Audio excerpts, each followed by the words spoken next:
Hey, are you ready for the psychology test? I'm trying to wrap my head around the theories, but some are just so confusing. I know, right? I've been going over the notes for hours.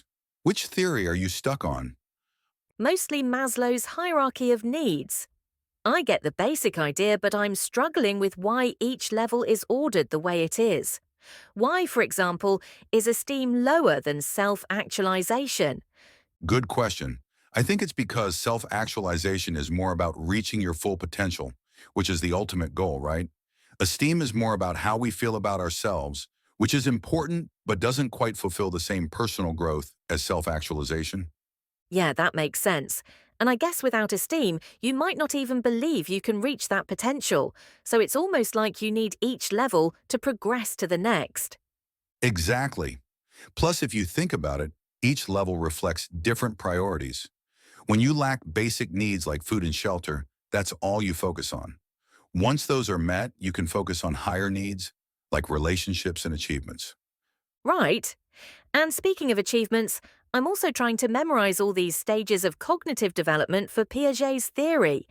I keep mixing up the concrete operational and formal operational stages. I used to mix those up too. I think the trick is to remember that concrete operational is about tangible, hands-on thinking, like understanding cause and effect. But formal operational is more abstract, like imagining hypothetical situations. So, concrete operational is more about understanding things you can see and touch, while formal operational is thinking in more theoretical terms. Yes, exactly. In concrete operational, kids start to grasp concepts like time and space, but they aren't yet thinking abstractly. That only comes in the formal operational stage. Got it? Thanks, that actually clears things up. I'm feeling a bit better about the test now. Do you think we need to know anything about Freud's theories for this test?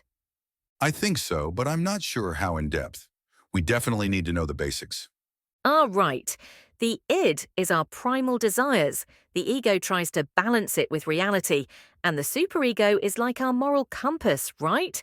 Exactly. And his stages of development are all about how early experiences can shape personality.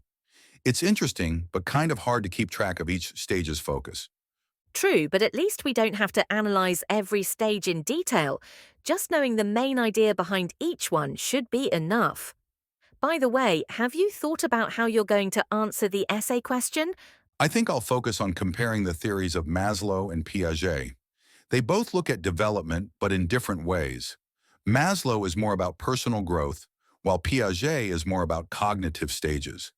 That's a good idea. I was considering writing about nature versus nurture. So much of what we're studying brings up whether our environment or our biology shapes us more. That's a great angle too. I think either of these would work well.